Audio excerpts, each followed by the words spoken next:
You know you fall under millennial when, let me give you an example. I was watching a show, and during the show, one of the characters were like, we have to go on a mission. And I was like, into the thick of it.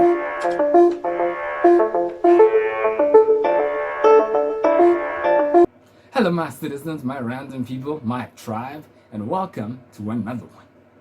Yeah, and in this one, we're just gonna talk about stuff. Yeah, you know stuff. Just things. Words are gonna come out of my mouth, and you're gonna listen to me.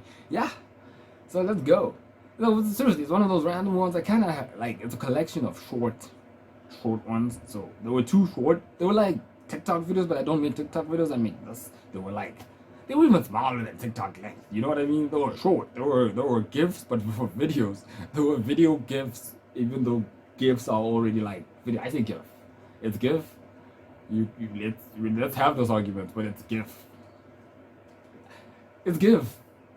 Unless you're looking at it in Afrikaans, so you're reading my name. Okay, my name is like right, but it GIF is not GIF, is what I'm trying to say. Or it's not. What's the other one? GIF. It's not GIF. It's not GIF. When I was little, I had a friend, and this friend used to think that movies, right? So on TV they'd play movies, and they'd be like 8 o'clock movies, and you'd sit around as a family to watch movies. Sometimes they'll play like, okay, example, Spider-Man 1, and then they'll play Spider-Man 2 next week. So this friend of mine thought that in Spider-Man 1, let's assume in Spider-Man 1, Spider-Man was blonde. So my friend thought that Spider-Man would have to dye his hair blonde this week so that he can live act in front of us, so that we at 8 o'clock can see this man live act Spider-Man.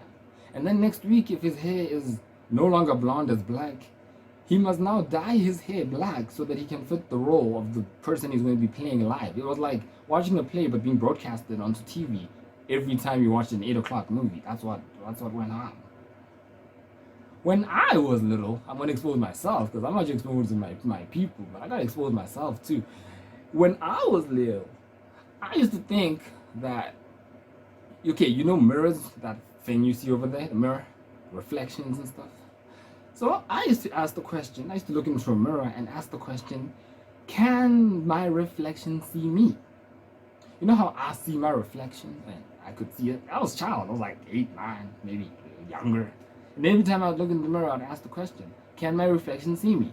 Is my reflection thinking the same thing I am? Can he see me? I'm asking, can it see me? But he's asking, can I? Like, as a child, I'd like to think that children are woke, but I like to think like I was a woke child sometimes, because you're actually thinking children are stupid. Yeah, children do stupid things, but children, when they think, they woke.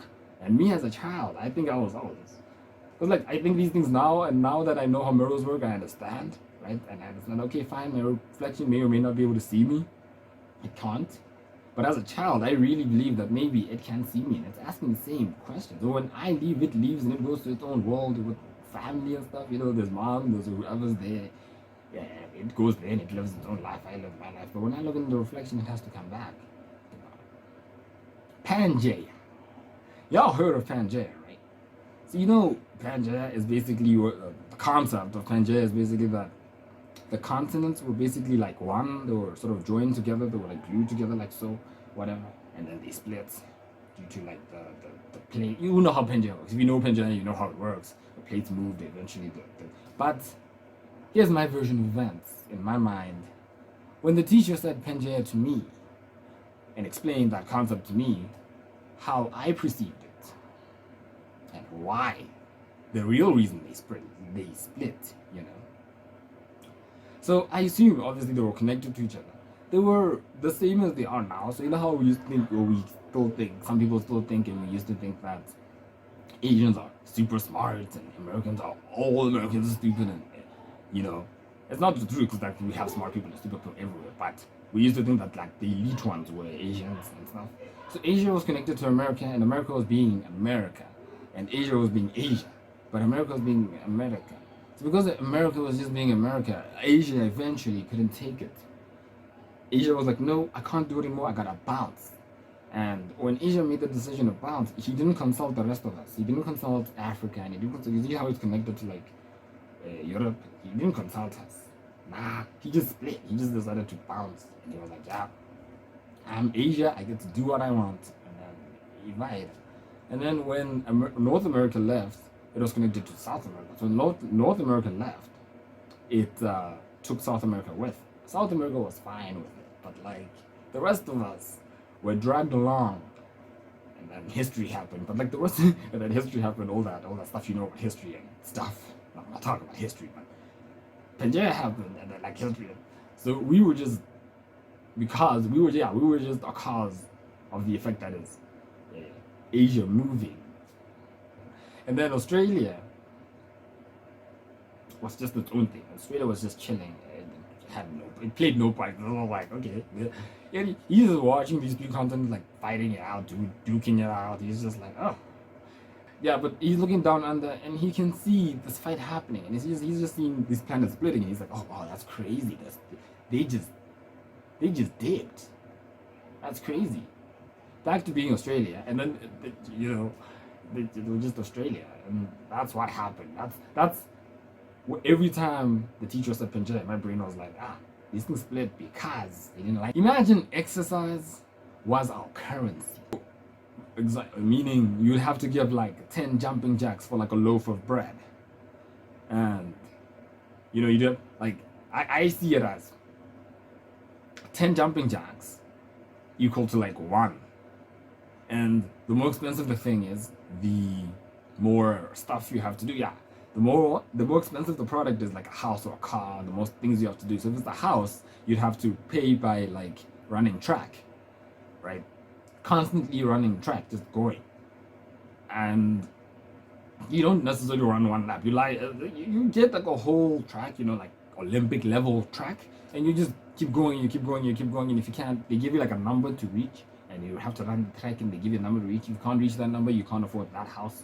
If you did 10 and it's 50, example, if you did 10 and it's 50, you're going to get a small house because you gave 10 at least, So yeah, so we would know. So how would we know who's rich and who's poor? Well, simple. Stamina. At first I thought it would be physique. I was thinking physique, how you look, and built people would be super rich, flexible people would be top tier, and then like people that kind of look like me, average, you can buy bread, but no. But then I thought about it, and I thought stamina. Let me explain the stamina situation. Okay, so with stamina, let me explain my stamina theory, or why I say stamina. Let me explain why I say stamina instead of physique, instead of just physique. You'd gain physique if you had stamina and continued paying for things, because payment is, if you continue paying for things, you'd eventually have the physique. So it's not the physique that's gonna show that it's your stamina. So they asked you to do, so example, if they asked you to do 10 push-ups, okay, or 50 push-ups, and no, you can't do 50, you can't afford the thing, because your stamina didn't allow you to reach your, I don't know if, your fitness, your stamina, you get what I'm saying, like your ability to, your agility, your ability to continue to do the thing. And if they ask you to do 50 and you can't do 50, you give like 10, you wouldn't be able to, you didn't afford the thing. Essentially you're broke because you don't have the stamina. You obviously develop the stamina and the willpower to just continue going to 50, but you must really want the product, because but let you give 50. So what makes you think you're going to get it? So the stamina would be a thing. So people that can just run for days without dying, people that can do the push-ups, that can, those people can afford the mansions, those people can afford they can just do, because they do reps every day and they don't necessarily die. So if they ask them to do like 150 reps, for example, like the billionaires, they're not necessarily 150 billion, then they'll die. Just 150 sessions or whatever they have to do. Yeah. So those are the super rich people, because they can actually do the 150 things. I wouldn't be able to do. I wouldn't be poor. Let me put it that way. Like stamina-wise, I wouldn't be a poor person. You could literally drop and give somebody 20. If someone asked, drop and give me 20, you could literally do that, because it would be a form of payment, because it is the currency. So you've watched movies, right? I take it you've seen a movie. I've taken movies. You watch a few movies. You person watching this video right now, you're gonna probably watch a movie after that, right? in movies, there is this thing called the score. That's basically like the background music that's playing. It's not necessarily. There's also soundtrack, but there's soundtrack is different to score. But I'm talking about the the instrumental, the violin, the pianos that will play in music, the background music, as people do things. When it's happy, they'll play like the piano, very cheery piano. Horror movies will have like that noise.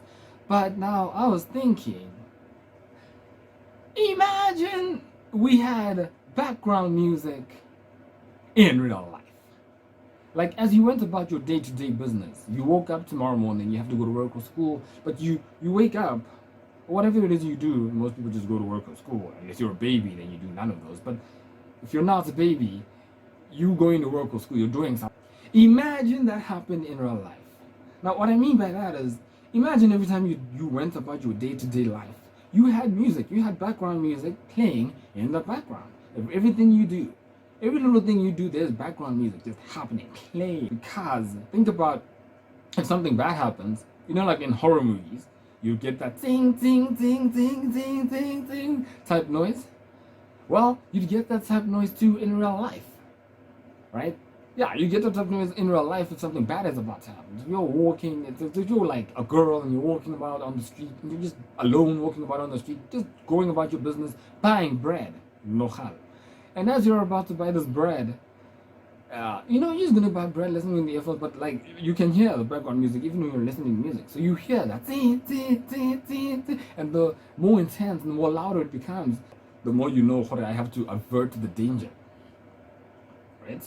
So if that happened in your life, it would be a great way to avert danger. Because now you know every time you hear that or whatever noise there's gonna be, or the equivalence of that in terms of your life. So everyone's not gonna have the same thing. You won't be able to hear other people's but you know it's happening. It's a thing. They tell you about it. It's the same experiences that everyone has. So you're experiencing a type of life. And every time you hear that intense music, you know something bad's about to happen. You should maybe dip. You can hear it, by the way. All those are things. Can you imagine? We had a narrator, but this narrator doesn't tell you what's going to happen. You know how in some TV shows or whatever, the narrator is and the brave and valiant King Arthur went to the fair Guinevere, and you're like.